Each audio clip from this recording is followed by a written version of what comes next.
Era un imperio que surgió de las cenizas de una conquista bárbara. Alcanzaba 15 usos horarios y acaparaba un sexto del total de la masa continental. Lo primero que tenemos que tener en cuenta es su enorme tamaño. Exacerbado por 400 años de caos, el imperio ruso fue forjado por una guarida de león de zares eternos, cuyos tiránicos planes eran tan colosales como el propio país. Escribió a uno de sus corresponsales: no puedo dejar de construir. Es que construir es como una enfermedad, es casi como el alcoholismo. Estos visionarios condujeron el ascenso de Rusia a la magnificencia, adaptando las tecnologías extranjeras para tomar el poder y construir un imperio. Pero lo mismo que aumentó la sed de Rusia de una gloria eterna, acabó devorando a su propio pueblo.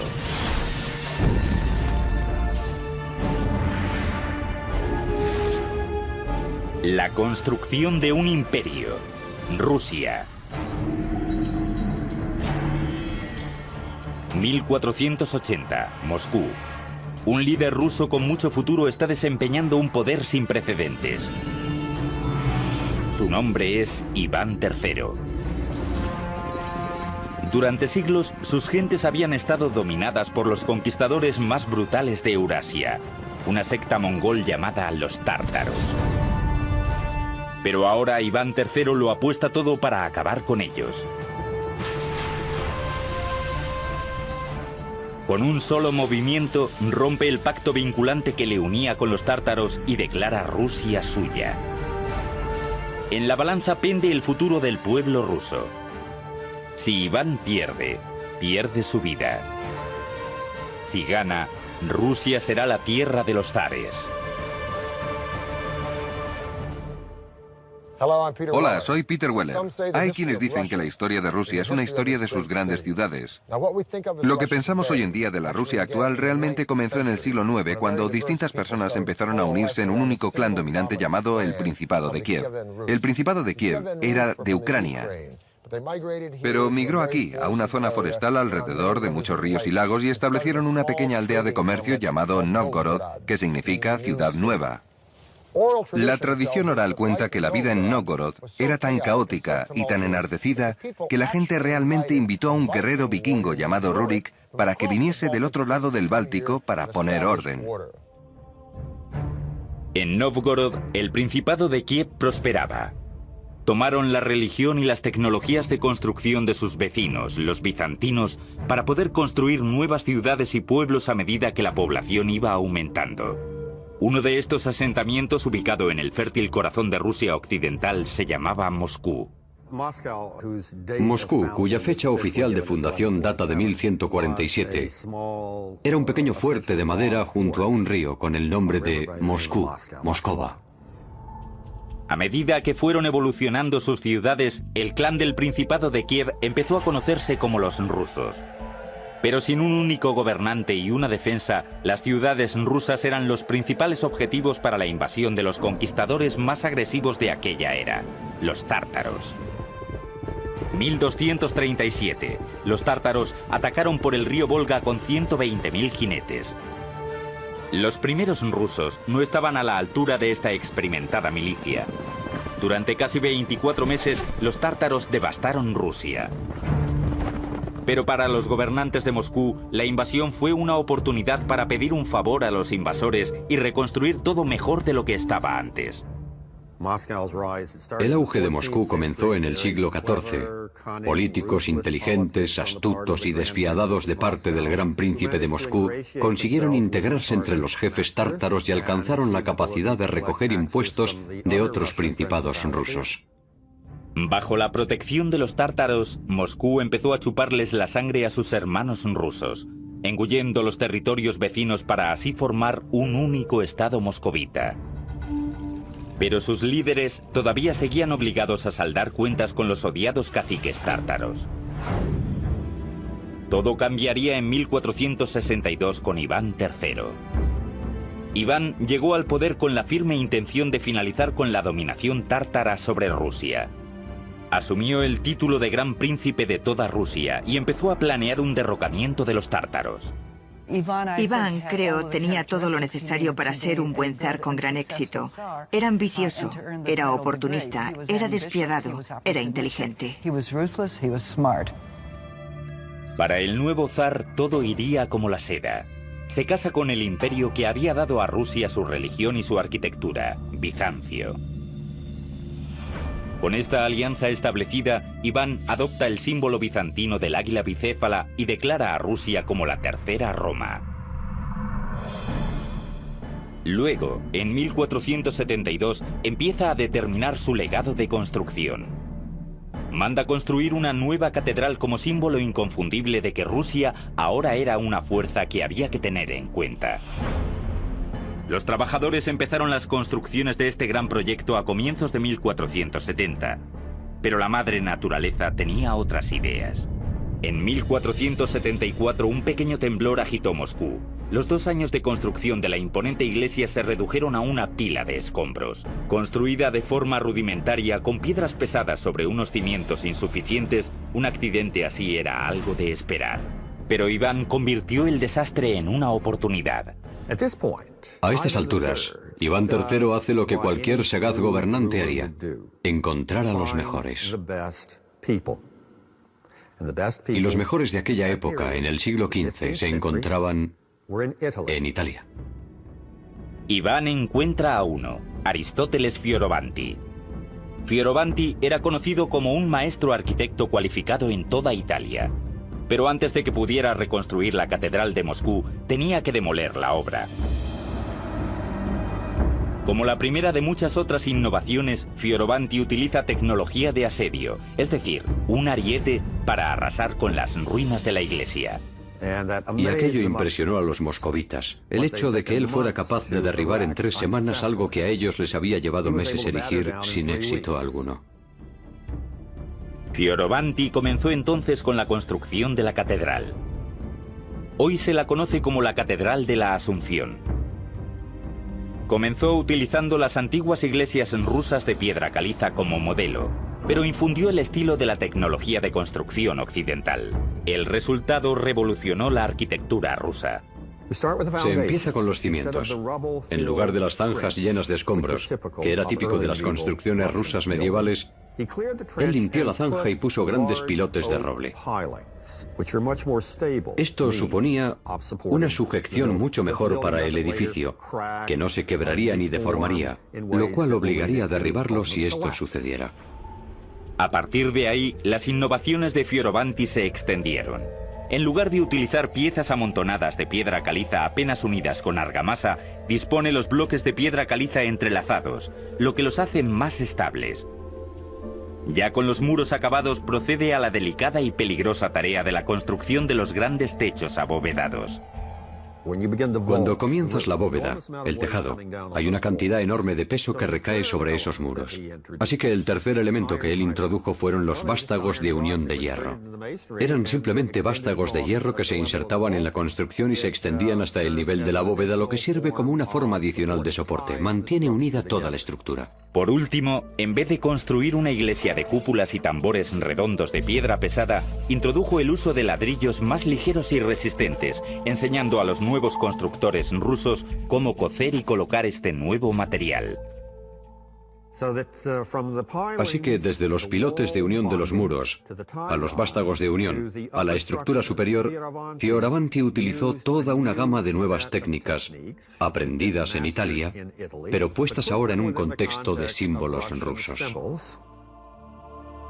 La catedral terminada medía 45 metros de altura. Era un edificio deslumbrante e imponente. Con su símbolo de poder en su lugar, Iván ya estaba preparado para retar a los tártaros. Su respuesta es rápida. Reúnen un gran ejército y atacan Moscú. Iván saca a sus propias fuerzas y ambas partes se enfrentan en el río Ugra, a 480 kilómetros al oeste de Moscú. Tras meses de enfrentamiento, finalmente los rusos invaden a los tártaros. Con gran éxito, Iván había derrotado a los opresores que habían subyugado a los rusos durante casi 3 siglos. Y con su legado basado en potentes edificios de ladrillo y piedra, Iván III se convierte en Iván el Grande. En el momento de su muerte en 1505, Iván había creado una Rusia independiente, pero todavía no había creado un imperio. Esta distinción le correspondería a otro Iván, cuya autoridad absoluta y su crueldad inhumana le harían ganarse el título de Iván el Terrible. Al final del reinado de Iván el Grande en 1505, este había conseguido liberar a los rusos de la sumisión ciega a los tártaros y había triplicado el territorio de Moscú. En otras palabras, pasó de tener 24.000 kilómetros cuadrados a tener 72.000 kilómetros cuadrados, lo cual fue todo un logro por sí mismo y le hizo merecer el título de El Grande. Pero los tártaros seguían siendo un problema. Aunque se habían retirado de Moscú, su capital, Kazán, estaba en el camino de la expansión de Rusia hacia el este. Se escogió al nieto de Iván III para liberar a Rusia de los tártaros y convertirla en un imperio, el cual sería conocido como Iván el Terrible.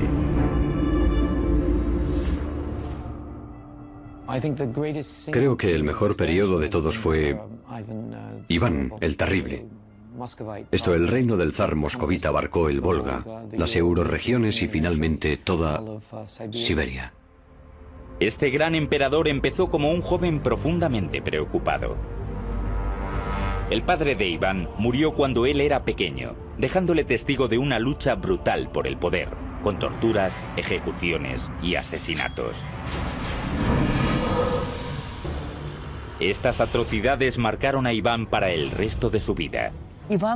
Me imagino que el pasado traumático de Iván el Terrible, cuando era pequeño, produjo un Iván que era terrible. E incluso cuando era pequeño, torturaba a los animales, parecía cruel y sádico. Cuando llegó al poder en 1547, estaba convencido de que él había sido designado personalmente por Dios para gobernar Rusia. Fue el primer gobernante ruso en autocoronarse formalmente como zar. Y la palabra zar es simplemente un derivado ruso de César. Es un título imperial. Como zar, Iván encontró una válvula de escape perfecta para su intelecto violento y despiadado en el lanzamiento de la primera ofensiva moderna de Rusia, llamada el asedio de Kazán. Primero, Iván creó un nuevo ejército de casi 150.000 hombres, incluyendo unidades de artillería e ingeniería entrenados con las últimas tácticas de Europa. Sus ingenieros adaptaron estas enseñanzas extranjeras a la guerra rusa. El primer paso de la ingeniería rusa fue el diseño de una estructura portátil para defender a las tropas rusas en las planicies descubiertas europeas. La llamaron el Gulai Gorod. Era realmente una fortaleza móvil. El Gulai Gorod consistía en unas placas de madera. Estos revestimientos estaban unidos en distintos patrones para defender a los tiradores de infantería llamados streltsy, que en ruso significa pistola. La infantería rusa permanecía detrás de o dentro de estas fortalezas móviles y utilizaban pistolas. Utilizaban cañones contra la caballería y otra forma de usarlo contra el lugar asediado, la ciudad como Kazán. 23 de agosto de 1552. Con su ejército ya reunido y equipado, Iván comienza a luchar abriéndose camino hacia Kazán. Lo hicieron de forma muy ingeniosa. Los rusos avanzaban y rápidamente levantaban las fortalezas prefabricadas de troncos e iban acercándose centímetro a centímetro a Kazán. En otras palabras, estrechando el círculo en torno a la ciudad. Una vez ubicados en las afueras de la ciudad, las tropas de Iván desataron un incesante asalto montados en Gulai Gorods de 9 metros de altura para disparar una descarga de artillería sobre los muros de la fortaleza. Ellos mataron a muchos defensores en las calles de la ciudad usando estas torres móviles. Pero la fortaleza resistía. Así que los generales de Iván ordenaron a un equipo de ingenieros que lo intentaran por el castillo.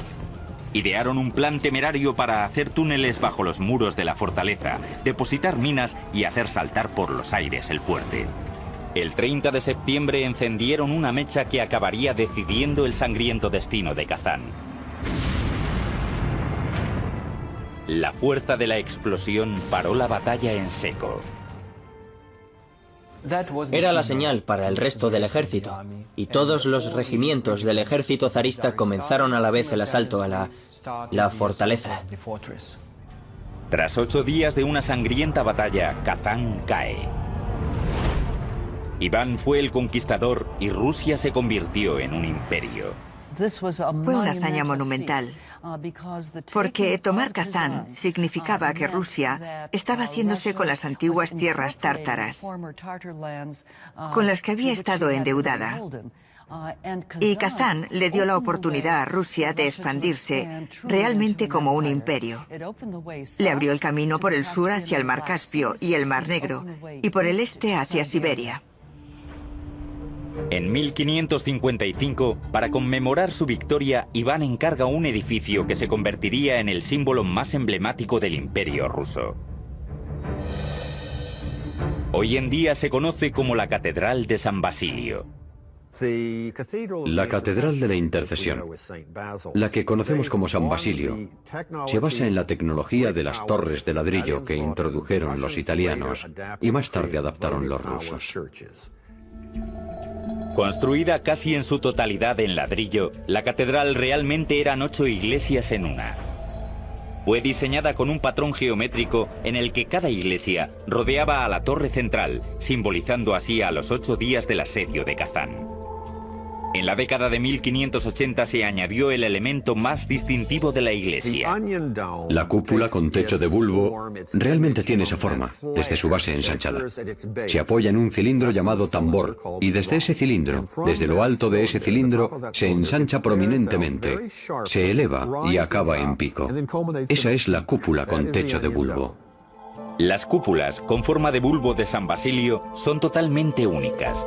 Cada una fue construida con un relieve individual pintada a mano, con planchas de metal apoyadas en un marco de hierro.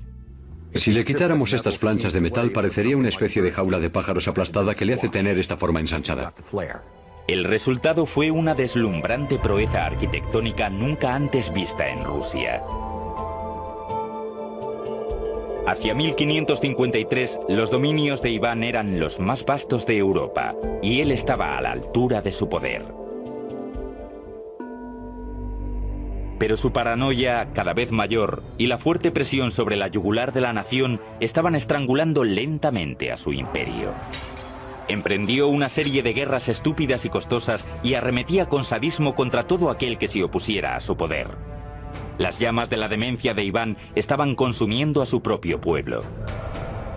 Y nadie estaba a salvo, ni siquiera su propia familia. Otra razón por la que Iván IV era conocido como el Terrible se debe probablemente al final de su reinado, cuando asesinó a su hijo, que estaba tratando de proteger a su mujer embarazada de la rabia de Iván.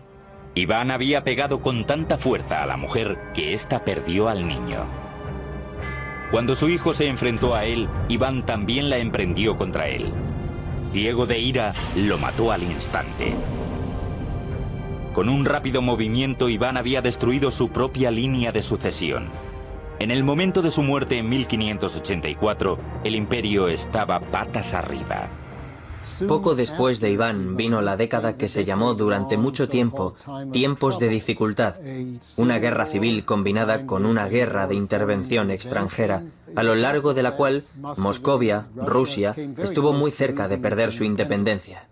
Tan solo un siglo después de obtener su independencia, Rusia estaba al borde del desastre. Pero pronto un gigante ruso aparecería en la escena mundial, asombrando a todos con la construcción de una espléndida ciudad en medio de la nada.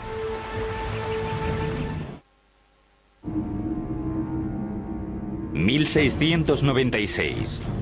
Un nuevo zar llega al poder con el plan revolucionario de retomar las cosas donde Iván las había dejado y transformar su nación atrasada en un imperio moderno.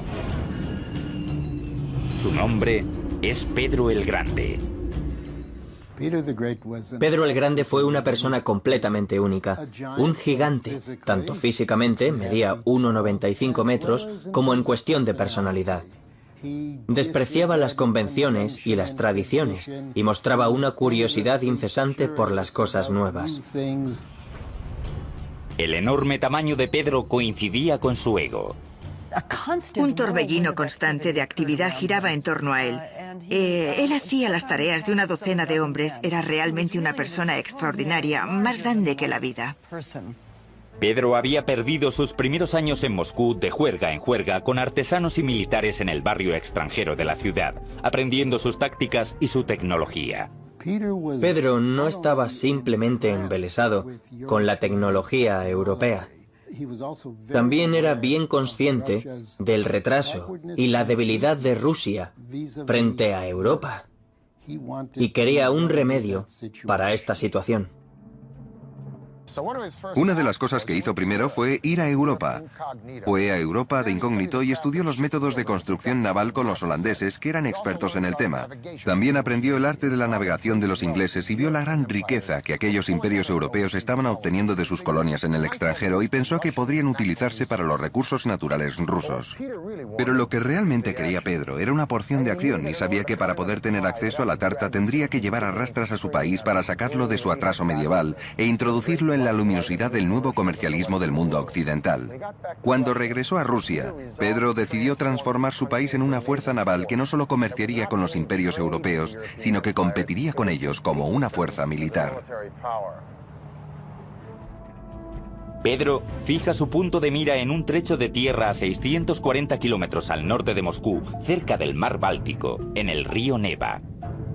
Con la vanidad propia de un dios, comenzó a prever su nueva ciudad naval que situaría a Rusia dentro del mapa de Europa. A esta previsión la llamaría San Petersburgo. Una ciudad en ese lugar tenía acceso directo a Europa a través del mar. El único problema era que esta tierra del Neva pertenecía a Suecia. Pero esto no disuadiría a Pedro. En 1700 emprendió un ataque en toda regla y se hizo con la tierra a la fuerza. Hacia 1703 se puso la piedra angular de la ciudad. La nueva capital que Pedro tenía en mente iba a ser una fortaleza. Iba a ser el centro del ejército y de la marina. Iba a ser la ventana hacia Europa, a través de la cual fluirían las ideas occidentales, las ideas modernas y se expandirían por todo el imperio. Fruto de la guerra y del derramamiento de sangre, nació San Petersburgo. Pero para la gente de Rusia, la ambición de su zar suponía un arma de doble filo. Pedro eligió la ubicación de su futura ciudad por su acceso al mar Báltico, pero esta ventaja tendría un precio excesivo. Durante 5 meses del año, el delta del río y las marismas de alrededor se helaban. A continuación, como era de esperar, el agua fluía cuando éstas se derretían en los meses más cálidos. La construcción de esta ciudad sería un reto monumental. Así que Pedro acudió al único recurso natural que funcionaba en Rusia cuando todo lo demás fallaba: la mano de obra local. La gente de Rusia trabajó en la construcción de San Petersburgo literalmente con sus propias manos. Rodeados simplemente de marismas, les era prácticamente imposible recibir provisiones. Para poder levantar los cimientos de la fortaleza por encima de las marismas, los trabajadores tuvieron que excavar en la tierra con sus propias manos y luego transportar miles de kilos de tierra en sus chaquetas y camisetas. Tenían que importar todo. Incluso tenían que cortar grandes cantidades de madera río arriba y hacer que los maderos bajaran por el río para poder dar estabilidad a los cimientos de la ciudad. No hay tierra firme aquí, así que cualquier estructura importante tenía que construirse sobre unos pilotes. Para ello, los ingenieros diseñaron un sistema de poleas para llevar miles de pilotes hasta el terreno. Se elevaba la cabeza y luego la soltaban y se introducía el pilote en el terreno, y esto se repitió cientos y cientos de veces en Petersburgo.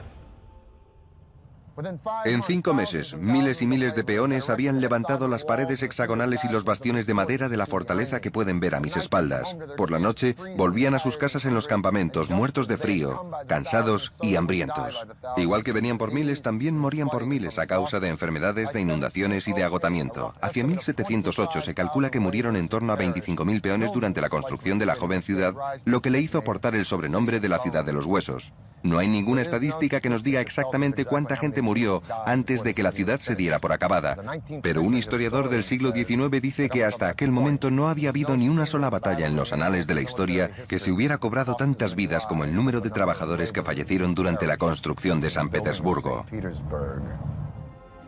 Para Pedro, estas cifras humanas no eran más que los medios para alcanzar un fin. En 1706 envió su primer buque desde el astillero de la Marina de San Petersburgo. Este era el primer complejo industrial de la ciudad.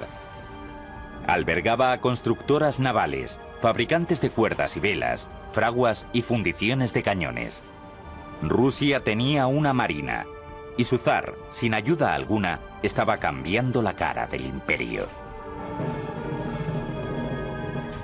En 1712, con la rápida eficacia que le caracterizaba, hizo el mayor de todos los cambios. Con un sencillo y contundente decreto, declaró San Petersburgo capital de Rusia. En tan solo un instante, la supremacía durante casi 300 años de Moscú en Rusia había desaparecido. Los ciudadanos de Moscú se quedaron atónitos. Muchos rusos reaccionaron ante Pedro como si se tratara de un extraterrestre procedente del espacio. No le entendían. Impuso sus extrañas ideas en su país, usando la fuerza propia de un monarca autocrático y absoluto, que había heredado de sus predecesores, pero que sabía muy bien cómo utilizarla para obtener lo que quería. Su idea de hacer una revolución en Rusia le motivó a lo largo de toda su vida. No había forma alguna de que nada ni nadie pudiera escapar de los efectos de este proceso revolucionario. Pedro no había escatimado en gastos para crear una ciudad partiendo desde cero. Pero hacia 1714 San Petersburgo todavía estaba lejos de ser el centro europeo de poder que él había previsto, y los malos años de Pedro estaban a punto de llegar. Sin su obstinada voluntad, todo el fantástico esfuerzo amenazaba con desmoronarse, dejando a Rusia una vez más al borde del caos.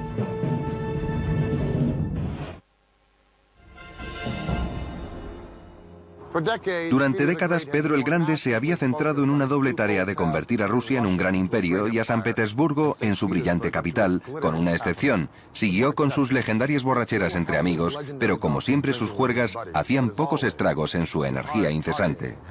Había derrotado a los suecos en la Gran Guerra del Norte, había expandido los límites de Rusia desde el Báltico hasta el Pacífico, había construido una nueva capital europea, había creado un ejército de la Marina, había construido escuelas de ingeniería y ciencia y había multiplicado por 7 el comercio ruso. Tanto militar como políticamente Rusia se había convertido en un imperio, pero todavía le faltaba un elemento esencial en todo imperio que se precie: prestigio. En 1714, Pedro empezó a realizar los bocetos para un gran palacio encima de un acantilado de 15 metros de altura, mirando hacia el mar, a 40 kilómetros a las afueras de San Petersburgo. Lo llamaría Peterhof. El palacio estaría rodeado de 240 hectáreas de jardines y coronado por una red dorada de fuentes que recorrerían toda la pared del acantilado. Los trabajos del proyecto monumental comenzaron en 1716. Muchos soldados del ejército fueron enviados a la finca para cavar las zanjas que llevarían el agua a través de un sistema de cañerías hasta las fuentes. En 1719, los primeros ingenieros hidráulicos del país comenzaron a trabajar en el complicado sistema. El palacio fue construido en las alturas y las alturas es lo que alimenta el agua. Es esa caída, la gravedad y esa caída era la que hacía que funcionaran realmente las fuentes. Utilizando la pendiente natural del terreno y el agua de los manantiales cercanos, los trabajadores construyeron un sistema de casi 24 metros gracias a la gravedad. El agua se almacenaba en depósitos que estaban en lo alto. En un abrir y cerrar de ojos se soltaba esta agua y caía a través de las cañerías de madera en cascadas de 15 metros hasta el eje de las fuentes. La velocidad del agua acumulaba suficiente fuerza para impulsarla a casi 20 metros por el aire. El resultado era asombroso. Las fuentes eran tan espectaculares que fueron apodadas las Versalles de Rusia. Pero Pedro no tuvo demasiado tiempo para disfrutar de su gran joya. En 1725, tras meterse en el agua helada para salvar a un marinero a punto de ahogarse, el gran Pedro cayó enfermo y murió. A finales de su reinado, Pedro había llevado a Rusia de ser un país aislado y atrasado a ser un imperio de lo más novedoso. Pero el trabajo no estaba aún acabado. La ambiciosa y tenaz esposa del nieto de Pedro sería quien completaría la transformación de San Petersburgo, que pasó de ser un fuerte naval a ser la resplandeciente capital que conocemos hoy. Su nombre era Catalina la Grande. Catalina llega al poder en el año 1762, derrocando a su marido, que había sido emperador ruso durante tan solo 6 meses. Y ella pudo fácilmente derrocarle. Una vez en el poder, Catalina retomó las cosas donde las había dejado Pedro: transformar Rusia en una potencia mundial. Como extranjera, como europea que era, completó prácticamente el proceso de europeización que Pedro el Grande había comenzado a comienzos del siglo. De hecho, Catalina se veía a sí misma como la heredera legítima de Pedro. En el siglo XVIII, para poder ser un monarca con éxito, tenías que expandir tu territorio, y eso es lo que hizo espléndidamente Catalina. Catalina anexionó unos 320.000 kilómetros cuadrados de territorio, lo que añadió una enorme riqueza a las arcas de Rusia y expandió el imperio hasta límites nunca antes alcanzados. En segundo lugar, tenías que introducir un amplio plan de reforma, y eso es lo que ella hizo. En su propio terreno, Catalina utilizó su nueva riqueza para modernizar su ciudad. Fue uno de los primeros gobernantes rusos en tratar las miserables condiciones en las que vivían los pobres de Rusia, con planes para hospitales, sanidad, servicios y colegios. Catalina, durante su reinado, estableció normas arquitectónicas para la construcción de nuevas ciudades. De hecho, lo hizo. Construyó 216 ciudades nuevas, junto con planos de cómo debería ser el trazado, cómo deberían estar diseñadas las plazas centrales, qué tipo de fachadas debería haber, qué tipo de materiales deberían utilizarse en la construcción. Pero el proyecto de construcción más prestigioso de Catalina fue la renovación de su residencia real, el monumento más extravagante del imperio para su propio disfrute, el Palacio de Invierno. El Palacio de Invierno tenía 3 pisos y medía 195 metros de largo. Todo el exterior estaba decorado con más de 200 columnas y cerca de 150 estatuas esculpidas. En el interior contenía más de 500 habitaciones, casi 4 veces el número de habitaciones de la Casa Blanca. A lo largo de su reinado, Catalina encabezó un auge en la construcción como nunca antes el imperio había visto. Su poder inigualable transformó por completo San Petersburgo en un escaparate ostentoso y sin tapujos de la cultura, la riqueza y el poder del imperio ruso. Escribió a uno de sus corresponsales: "No puedo parar de construir. Es que construir es como una enfermedad, es casi como el alcoholismo". La desmedida construcción no era el único vicio de la zarina. Tras las puertas del Palacio de Invierno, Catalina era conocida por otro tipo de actividad: cuidar muy bien de sus numerosos y a menudo mucho más jóvenes amantes. Era una mujer trabajadora. Por las noches quería compañía masculina. Y hubo una serie de amantes uno tras otro. Los trataba muy bien y con gran generosidad. Les daba tierras, les daba siervos. Pero la espléndida corte de Catalina y su poder absoluto para ofrecer a los seres humanos como regalos simbolizaba el abismo que existía entre la élite dirigente y los rusos de la clase media trabajadora. A finales del reinado de Catalina en 1796, Rusia era una superpotencia. Pero la fuerza del país trajo consigo nuevas glorias y nuevos enemigos. Hacia 1812, un ambicioso general llevó a cabo una marcha de conquista por Europa como nunca antes se había visto desde el Imperio Romano. Y Rusia estaba a punto de ser su próxima víctima. En el momento de su muerte en 1796, Catalina había anexionado 320.000 kilómetros cuadrados de territorio al Imperio ruso. En torno a 40 millones de personas se consideraban entonces rusos. Cuando su nieto Alejandro I accedió al trono en 1801, Rusia era un actor principal en los asuntos mundiales. Esto hizo de Rusia un seductor trofeo para el general más peligroso de Europa, Napoleón Bonaparte. Y en 1812, el zar Alejandro se enfrentó a un reto sin precedentes en Rusia desde la invasión de los mongoles 6 siglos antes. Napoleón representaba una amenaza considerable para Rusia. En 1812 ya tenía prácticamente a toda Europa bajo su control. Napoleón entró en Rusia con un ejército inaudito formado por 500.000 hombres. Los rusos sabían que no podrían detener a este ejército en los campos de batalla, así que adoptaron una táctica de estrategia de retirada, incendiando los campos para obligar a las tropas de Napoleón a salir de ahí y dirigirlos hacia Moscú. Ya en la capital, Napoleón se percató de que había subestimado la férrea determinación del zar ruso. Napoleón seguramente pensó que, habiendo ocupado el casco antiguo, Alejandro estaría deseando llegar a un acuerdo.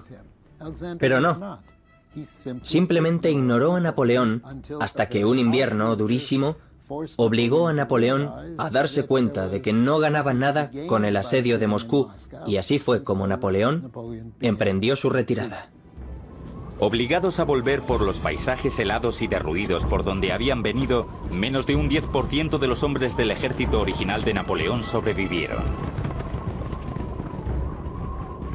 La madre Rusia había destrozado al general invencible. En 1883, el sucesor de Alejandro encargó que se colocara un gran monumento en el centro de la plaza del Palacio de San Petersburgo. Sería un imponente símbolo del desafío ruso. Se llamó la Columna de Alejandro. La columna de Alejandro reposa sobre un eje de granito de acabado rojo. Es un monolito que es una sola pieza. Una vez más, un zar ruso obligó a su pueblo a mover literalmente montañas para construir un monumento en el nombre del imperio. Un ejército de rusos esculpieron metódicamente el eje de la columna de la ladera de una montaña en una sola pieza y lo trasladaron hacia San Petersburgo. Este proceso duró 3 años y se necesitaron miles de trabajadores. Ya en San Petersburgo, los ingenieros se enfrentaron a la ardua tarea de elevar un monolito de granito de 700 toneladas y 25 metros de altura. Ataron una especie de soga gigante a la columna. Y luego rodearon los cabrestantes, que eran tripulados por montones de gente. Y en el momento que se daba la señal, todos ellos se movían y a través de un sistema de poleas, la columna se elevaba poco a poco hasta caer en el lugar que se había dispuesto para ser su base. Hoy en día la columna sigue allí, sobre su pedestal, a una altura total de unos 46 metros. Ha demostrado ser una construcción perfecta. La caída de Napoleón eliminó cualquier amenaza sobre la posición de Rusia como el imperio terrestre más grande del mundo. Hacia finales del siglo XIX, Rusia se expandió 9.600 kilómetros desde el mar Báltico en el oeste hasta el Pacífico en el este, y todo el trayecto hasta Alaska. Era una de las 6 masas continentales del mundo, abarcaba 15 usos horarios y con el nuevo zar seguía expandiéndose. Durante su reinado, Nicolás II, gracias a su reciente experiencia viajando por Asia, tenía la fuerte convicción de que el futuro de Rusia se hallaba en el Pacífico. Pero con un territorio que iba más allá del horizonte, el imperio corría el riesgo de derrumbarse bajo su propio tamaño. Los ingenieros de Rusia llevaron a cabo una solución del mismo alcance que el propio imperio. Construyeron el ferrocarril transiberiano. Aquellos que promovieron la construcción de lo que sería el ferrocarril más largo de la época de 1890 tenían en mente objetivos tanto económicos como políticos. Quedaba abierto el Extremo Oriente para las exportaciones rusas. Al mismo tiempo, se establecía el poder ruso en el Extremo Oriente. El 31 de mayo de 1891 se colocó la primera pieza del ferrocarril que abarcaría una distancia de 9.230 kilómetros, el equivalente a atravesar el territorio de Estados Unidos 2 veces. Fue un proyecto de ingeniería a una escala sin precedentes. La pregunta de cómo se construyó el ferrocarril es sinceramente algo sobrecogedor. El ferrocarril fue diseñado de forma que se construyera por secciones y requería miles de trabajadores, ingenieros, soldados e incluso presidiarios para realizar el trabajo. En un tramo típico del ferrocarril que atajaba por las amplias áreas del sur del bosque siberiano, una oleada inicial de trabajadores limpiaba el terreno, talando los árboles para abrirle paso al ferrocarril. Luego muchos otros construirían los baluartes en la tierra para alzar los raíles. Luego, cuando las maderas estaban despejadas y los baluartes en su lugar, se traían los raíles y se colocaban. El transporte de las provisiones hasta estos lugares remotos suponía un gran reto, porque, después de todo, el ferrocarril todavía no existía. Las vías tenían que colocarse poco a poco, así que los trabajadores podían utilizar el ferrocarril en construcción para transportar el acero desde el oeste y continuar construyendo sección a sección. Y este proceso se repetía semana tras semana, mes tras mes, durante todos los años del último periodo imperial. El esfuerzo incesante fue la peor parte del trabajo. Era un trabajo durísimo, un trabajo durísimo. Es decir, hay que imaginarse un páramo aislado que fue transformado en campamentos improvisados de trabajadores que acampaban allí con sus tiendas, o en algunos casos en refugios, trabajando durante meses en los tramos de la vía con relativamente pocas provisiones. En invierno, sometidos a las temperaturas extremadamente bajas. En verano, al calor espantoso del clima continental de Rusia. Hacia 1904 se había completado lo esencial del ferrocarril. Rusia tenía un medio de contacto con el este y era libre para emprender su nuevo objetivo de conquista, Asia. Por supuesto, el problema fue que esto hizo entrar a Rusia en conflicto directo con Japón, que tenía objetivos económicos y políticos similares. Este conflicto de objetivos dio lugar a la guerra entre Rusia y Japón. En 1905, Rusia entró en guerra y sufrió una derrota humillante en manos de los japoneses. De vuelta a casa, la pérdida avivaba las llamas del creciente resentimiento hacia el zar. Luego, en 1914, el zar llevó a su país a otra guerra, una que acabaría con la población, la Primera Guerra Mundial. Tras varios siglos construyendo el mayor imperio del mundo a base de sangre, el zar ruso ahora estaba llevando a su pueblo hasta el límite. El 15 de marzo de 1917, el pueblo se rebeló. El zar Nicolás II fue destituido del poder. El reinado de casi 500 años de los zares rusos se había destruido. El factor clave de la desintegración del Imperio ruso en 1917 a 1918 fue la caída del régimen zarista, porque realmente el emperador era el que actuaba como vínculo y mantenía el imperio unido. Los zares habían usado su poder para construir catedrales asombrosas, ciudades enteras partiendo de cero, ferrocarriles que atravesaban todo un continente y lujosos palacios inigualables en lo que a opulencia se refiere. La historia del Imperio ruso puede verse como un enorme logro.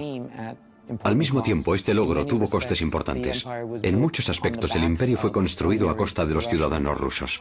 A finales de 1917, los logros del imperio se volverían a escribir gracias a un nuevo régimen establecido para nivelar el campo de juego para los pobres de Rusia. A medida que el poderoso imperio crecía, iba consumiéndose cada vez más con el fin de construir un grandioso lugar de diversiones para los ricos y un infierno industrial para el resto. A comienzos del siglo XX, los pobres agotados y analfabetos de Rusia habían tenido más que suficiente. Destrozadas por la guerra, incitadas por los radicales, estas personas se levantaron para derribar a la Rusia por la que tanto habían sufrido, en una revolución que haría reemplazar un imperio colosal por otro. Peter Weller, para el canal de Historia. Consiguieron integrarse entre los jefes tártaros y alcanzaron la capacidad de recoger impuestos de otros principados rusos. Bajo la protección de los tártaros, Moscú empezó a chuparles la sangre a sus hermanos rusos, engullendo los territorios vecinos para así formar un único estado moscovita. Pero sus líderes todavía seguían obligados a saldar cuentas con los odiados caciques tártaros. Todo cambiaría en 1462 con Iván III. Iván llegó al poder con la firme intención de finalizar con la dominación tártara sobre Rusia.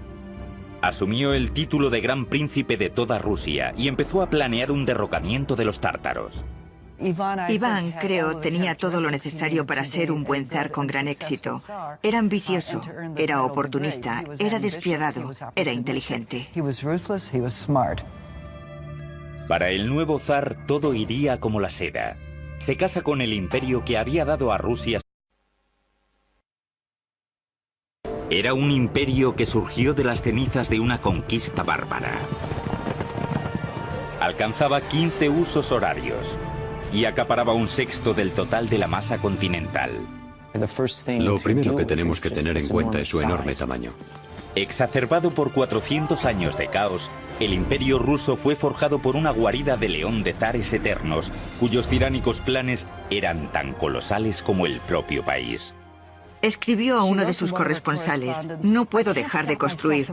Es que construir es como una enfermedad, es casi como el alcoholismo. Estos visionarios condujeron el ascenso de Rusia a la magnificencia, adaptando las tecnologías extranjeras para tomar el poder y construir un imperio. Pero lo mismo que aumentó la sed de Rusia de una gloria eterna, acabó devorando a su propio pueblo.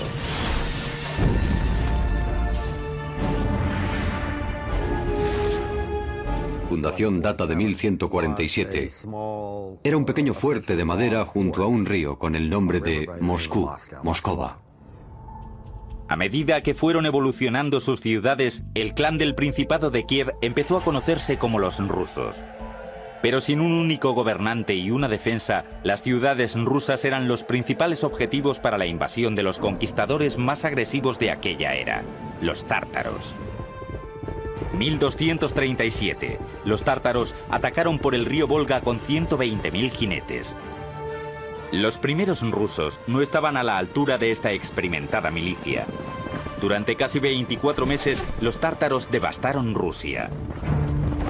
Pero para los gobernantes de Moscú, la invasión fue una oportunidad para pedir un favor a los invasores y reconstruir todo mejor de lo que estaba antes. El auge de Moscú comenzó en el siglo XIV. Políticos inteligentes, astutos y despiadados de parte del Gran Príncipe de Moscú. La construcción de un imperio. Rusia. 1480. Moscú. Un líder ruso con mucho futuro está desempeñando un poder sin precedentes. Su nombre es Iván III. Durante siglos, sus gentes habían estado dominadas por los conquistadores más brutales de Eurasia, una secta mongol llamada los tártaros. Pero ahora Iván III lo apuesta todo para acabar con ellos. Con un solo movimiento, rompe el pacto vinculante que le unía con los tártaros y declara Rusia suya. En la balanza pende el futuro del pueblo ruso. Si Iván pierde, pierde su vida. Si gana, Rusia será la tierra de los zares. Hola, soy Peter Weller. Hay quienes dicen que la historia de Rusia es una historia de sus grandes ciudades. Lo que pensamos hoy en día de la Rusia actual realmente comenzó en el siglo IX, cuando distintas personas empezaron a unirse en un único clan dominante llamado el Principado de Kiev. El Principado de Kiev era de Ucrania, pero migró aquí, a una zona forestal alrededor de muchos ríos y lagos, y establecieron una pequeña aldea de comercio llamado Novgorod, que significa ciudad nueva. La tradición oral cuenta que la vida en Novgorod era tan caótica y tan enardecida que la gente realmente invitó a un guerrero vikingo llamado Rurik para que viniese del otro lado del Báltico para poner orden.